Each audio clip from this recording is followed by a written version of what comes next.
지자협회 영유비전실장 서민모라고 합니다. 사실은 이제 제가 이제 퇴직연금 관련된 업무를 시작한 지가 횟수로는 한 2년 됐는데요. 그간에 이제 주로 많이 업무에 어떤 중점을 뒀던 거는 그 퇴직연금 자산 운용 규제 완화를 하기 위한 그 일련의 그 제도 개선 쪽에 방점을 두고 업무를 쭉 진행을 해 왔는데, 하다 보니까는 실질적으로 퇴직연금에 가입한 사람들의 어떤 의식이 변화가 돼야지, 아무리 좋은 제도를 만들어 놓더라도 가입자들이 움직이지 않으면 안 된다라는 생각을 해서 어떤 교육에 대한 어떤 중요성, 이런 부분들을 제도화하는 쪽에 어떤 스타디를 좀 해야 되겠다, 그렇게 생각만 하고 있던 차제에 대표님께서 오늘 이런 자리를 마련을 해주신다니 갖고, 사실은 평상시에 이렇게 좀 디테일하게 검토한 사항은 아니었지만 대표님의 이제 말씀을 듣고 그러면 이제 평상시에 생각했던 내용 중심으로 해서 자료를 만들어서 발표를 하게 돼서 반갑게 생각을 합니다. 말씀드릴 내용은 현재 우리나라 퇴직연금 시장의 현황과 개선되고 있는 방향에 대해서 말씀을 드리고, 그 다음에 이제 가입자 교육의 개선 방안에 대해서 말씀드리도록 하겠습니다. 현재 잘 아시다시피 저희 퇴직연금 시장은 2005년도에 제도가 도입이 돼서 현재 횟수로는 이제 10년째를 맞이를 해서, 양쪽으로는 작년 말 기준으로 해서 적립자산이 100조가 넘어가는 그런 시장으로 성장을 했는데, 대부분 잘 아시겠지만 원리금 보장 상품으로만 운영이 되고 있는 상황입니다. 표에, 이쪽에 있는 표에 보듯이 양쪽으로는 이렇게 성장을 하고 있고, 지금 현재 DC의 경우를 보게 되면 적립자산이 2010년도에는 전체 적립자산의 한 18% 정도 차지하고 있다가 작년도 말에는 22% 정도로 이렇게 성장을 하고 있는 그런 추세이고, 사업장 수로 이렇게 비교를 해보게 되면 DC 같은 경우가 현재 한 56% 정도 차지하고 있는 그런 시장이 됐습니다. 여기에 이제 개인이 또 운영 지시하고 있는 IRP도 보게 되면 전체 적립자산의 한 7% 정도 차지하고 있는 시장이기 때문에, 지금 이제 저성장 고령화 시대에서 자산 운영에 대한 그런 부분들에 대해서 강조를 아니할 수 없는 그런 상황이 된 겁니다. 지금 이제 자산 배분 현황을 보게 되면 DB 같은 경우가 97%가 원리금 보장 상품, DC 같은 경우가 거의 80% 정도가 원리금 보장 상품으로 운영이 되고 있는 상황이 되겠습니다. 이런 식으로 가다가는 향후에 실질적인 노후 자산이 감소가 되는 것은 눈에 확연하게 보일 수 있는 상황인 건데, 만약에 운영 수익률을 1%로 해서 운영을 한다고 하게 되면 원금만큼 늘어나는 기간이 72년 정도 걸린다라고 하는 그런 얘기가 있고요. 만약에 5% 정도로 운영을 하게 된다고 하면 원금의 배가 되는 연수가 14년 정도 소요가 된다고 하기 때문에 운영 수익률을 최대한 잘 관리를 해야만이 노후소득을 확보를 하고 노후를 안정적으로 살아갈 수 있는 그런 상황이라고 할 수가 있겠습니다. 따라서 실적배당 상품을 적극적으로 활용할 수 있는, 활용을 해야 되는 그런 필요성이 대두가 되고 있는 상황 하에서 오늘과 같은 자리가 마련이 된 게 아닌가 싶습니다. 그다음에 이제 퇴직연금 어떤 제도적인 개선이 되고 있고 개선을 하려고 하고 있는 사항들, 전체는 아니지만 몇 가지 중요한 사항들만 정리를 해봤습니다. 현재 말씀드렸던 것처럼 퇴직연금 시장의 어떤 저조한 운영 수익률의 어떤 문제점을 개선을 하기 위해서 지난 7월 달에 퇴직연금 감독 규정이 개정이 돼서 퇴직연금 운영 규제가 완화가 됐습니다. 첫 번째 있는 것처럼 퇴직연금 운영 규제가 종전에는 복잡 다기하게 구성이 되어 있었는데 규제를 단순화하는 방식으로 개선이 됐습니다. 예를 들자면 네거티브 규제 체제로 전환을 해서 예를 들자면 비상장 주식이라든지 비적격 등급 채권 등은 투자를 할 수 없도록 해놓고 나머지 개별 자산에 대해서는 다 투자할 수 있도록 하는 그런 방식으로의 규제 체계가 전환이 됐고, 또 이제 총 위험 자산을 관리하는 방식으로 규제가 개선이 돼서 종전에는 위험 자산 투자 한도가 40%였던 거를 70%까지 완화해주는 그런 조치가 있었습니다. 그리고 이제 그 개별 자산에 대한 위험자산 투자금은 모두 폐지가 된 그런 상황이 되겠습니다. 이 영향으로 인해서 아직까지 뭐 시장이 크게 변화가 되고 있는 모습은 잘 보이지는 않지만 연말에 그 적립자산이 그 많이 적립되는 그런 상황에 맞춰 보게 되면 좀 이런 규제 완화된 부분이 어느 정도 좀 나타나지 않을까 그렇게 예상을 하고 있는데 지금 이제 규제가 개선이 된 지 한 3개월 돼가는데 그 제가 얼추 보니까 그 주식형 펀드하고 재간접 펀드가 그 새로이 그 신규로 시장에 출시가 된 것이 한 74개 정도 종목이 지금 나와 있고 그리고 이쪽 그 주식형 펀드하고 재간접 펀드 쪽으로 그 퇴직연금용 자산이 지금 들어오는 것이 얼추 보니까 한 4천억 정도 들어오고 있는 상황이어서 이게 이제 가입자들의 그 운영을 좀 효율적으로 해야 된다라고 하는 그런 식의 어떤 반응이 있게 되면 그 좀 더 이런 상품에 대한 선호가 많이 늘어나지 않을까 이렇게 기대를 하고 있습니다. 다음에 이제 그 정부에서 좀 추진하고 있는 것 중에 하나가 이제 대표 상품을 추진하겠다 이렇게 발표를 했는데 이 요지는 뭐냐면 그 잘 아시다시피 이제 DC 같은 경우에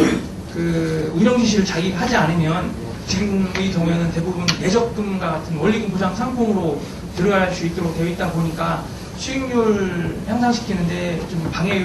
요인으로 작용을 하고 있다. 그래서 그 운영 지시를 하지 않으면 외국의 경우처럼 디폴트 옵션으로 해서 실적 배당 상품으로 갈 수 있는 그런 제도를 도입을 하기 위한 그 전초 단계에서 그 대표 상품을 지금 논의를 좀 하고 있는 중인데 이게 이제 그 뭐냐면 이제 사업자들이 그 운영 지시를 하지 않는 DC 가입자들한테 또는 이제 운영 지시를 하더라도 지금의 경우에는 이제 상품의 종류가 너무너무 많기 때문에 그 가입자들이 그런 상품의 내용과 선택을 하는 것이 좀 어렵다. 그런 판단하에 그 사업자가 어떤 그 추천 상품 그런 비슷한 개념을 해서 대표 상품을 좀 선정을 해서 그걸 감독당국으로부터 승인을 받아서 판매를 하는 그런 제도를 도입을 하려고 지금 준비를 지금 하고 있습니다. 이런 제도가 좀 시장에 잘 정착이 되면 그 미국이나 호주처럼 운용 지시를 하지 않으면 자동으로 투자가 될 수 있는 디폴트 옵션 제도로 이렇게 갈 수 있는 그런 제도라고 이해를 하시면 될 것 같습니다. 그 다음에 이제 그 추진하고 있는 것이 이제 기금형 퇴직연금 부분을 진행을 하고 있는데 이게 이제 지금 현재의 그 퇴직연금 제도로 하는 것이 사업장하고 사업자가 계약을 맺어서 적립자산이 운영이 되는 그런 형식이 되다 보니까 어떻게 보면 이제 그 퇴직연금에 가입한 가입자 입장에서 보면 금융기관 선택권도 없지 상품에 대한 선택권도 없는 그런 이제 부분들이 있기 때문에 가입자한테 그 사실 퇴직연금의 주인은 이제 가입자이지 않습니까? 가입자한테 어떤 제도의 선택권 그리고 금융기관의 선택권, 상품의 선택권 그런 개념을 줘서 그 소비자들이 그 수급권 보장과 수익률 제고를 할 수 있는 그런 제도적인 틀을 만들자라고 해서 그 기금형 퇴직연금 제도가 진행이 되고 있는데 현재 그 권성동 국회의원께서 의원입법으로 해서 지금 그 올라가 있는 법안에 중소기업 연합형 기금제도가 지금 상정되어 있는 상황입니다. 이제 그 기금형 제도가 잘 되어 있는 나라가 이제 특히 호주인데 호주 같은 경우는 뭐 단일기업형, 또 산업형, 연합형, 뭐 공공형, 뭐 소매형 뭐 이런 개념으로 여러 가지 기금이 있어서 소비자가 그 기금을 선택을 하면 그 기금에서 운영하는 그 영업 전략, 운영 전략에 따라서 그 상품이 이제 운영이 되는데 소비자가 기금도 선택할 수가 있고 기금 안에 들어가 있는 상품도 선택할 수 있는 근데 그 기금을 선택해서 그 상품을 선택하지 않으면 그 기금이 지정해 놓은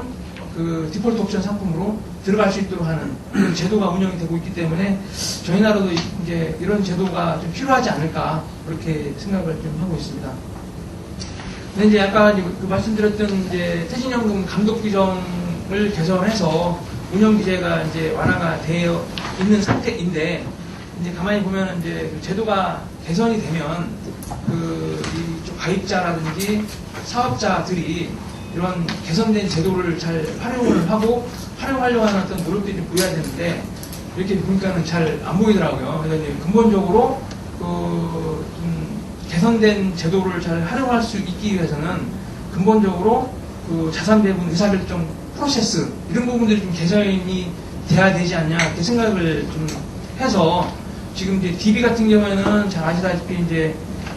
외국의 경우에는 이제 투자위원회와 IPS라고 투자 정책서 이런 것들을 토대로 해서 의사결정을 하도록 되어 있는 반면에 저희 나라 같은 경우는 이제 대부분 이제 DB로 운영하는 사업장이 많은데 의사결정하는 구조를 보게 되면 인사 담당자가 주로 이제 퇴직연금을 담당을 하고 있으니까 인사 담당자 또는 재무 담당자 또는 CEO가 정하는 방법으로 예산이 배분이 되는 의사결정이 결정이 되는 그런 구조로 되어 있다 보니 좀 실적 배당 상품에 대한 의사결정을 좀 하기가 어려운 그런 구조를 갖고 있어서 대부분 원리금 보장 상품 특히 금리 상품으로만 가고 있는 그런 현실이어서 지금 좋게 운영 미래가 개선이 된 제도들이 잘 활용이 안 되고 있다 이렇게 좀 판단을 좀 하고 있고요. 또 근본적으로 이제 아까도 말씀드렸던 것처럼 이제 DC에 가입하는 이제 사업장과 가입자 수가 이제 늘어나고 있는 상황 하에서 디폴트 옵션도 아까 말씀드렸지만 그 제도가 좀 빨리 도입이 될 필요가 있고 중장기적으로는 가장 중요한 것이 가입자 교육에 대한 중요성 이런 부분들을 좀 확대할 수 있는 여러 가지 제도 개선이 필요하겠다 이런 생각이 들어서 두 번째는 이제 퇴직연금 가입자 교육의 개선 쪽에 대한 얘기를 해보도록 하겠습니다. 현재 퇴직연금과 관련된 교육에 대해서는 법령에서 사업장은 매년 1회 이상 교육을 하도록 법령에는 의무화 되어 있고 또 사용자는 교육하는 방법에 대해서 퇴직연금 사업자, 금융기관한테 가입자 교육을 위탁을 할 수 있도록 되어 있는 것이 현행 법령 체계가 되어 있습니다. 그렇게 하다 보니까 실질적으로 어떻게 보면 이제 복지수단이라고 해서 기업에 종사하고 있는 근로자들한테 좀 충실하게 어떤 투자자 교육, 뭐 이런 노후 준비를 하기 위한 교육, 이런 것들을 좀 사업장이 해줘야 되는데, 사업장이 다 사업자한테, 금융기관들한테 위탁을 하다 보니, 이제 교육의 어떤 내실화가 안 되어 있는 그런 상황이다, 이렇게 판단을 하는 건데, 지금 법령상에 나와 있는 퇴직연금 교육의 체계를 좀 보면은, 시행령, 법에서는 이제 1년에 1회 이상 교육을 하도록 되어 있고, 시행령에서 DB하고 DC의 공통적인 사항으로 교육을 해야 될 항목들이 쭉 열거가 되어 있는데, 제도, 퇴직연금 제도에 대한 내용들이 주로 이렇게 교육을 하도록 되어 있습니다. 제도별 특징, 아까 DB, DC, IRP에 대한 특징, 또 제도의 운영, 또 세제, 과세 체계, 이런 것들을 이제 교육을 하도록 열거를 하고 있고, 또 DB 같은 경우에는 이제 납입한 부담금에 대한 현황, 재정 상황, 이런 것들을 교육 항목으로 지금 열거를 하고 있고, DC 경우에도 역시 이제 이런 어떤 투자 원칙, 적립금 운영 방법, 이런 식으로만 이제 법령상에 구체적으로 교육을 해야 될 항목들이 열거가 되어 있고, 시행 규칙에서는 교육하는 방법도 이제 제시를 했는데, 주로 이제 서면 또는 전자우편,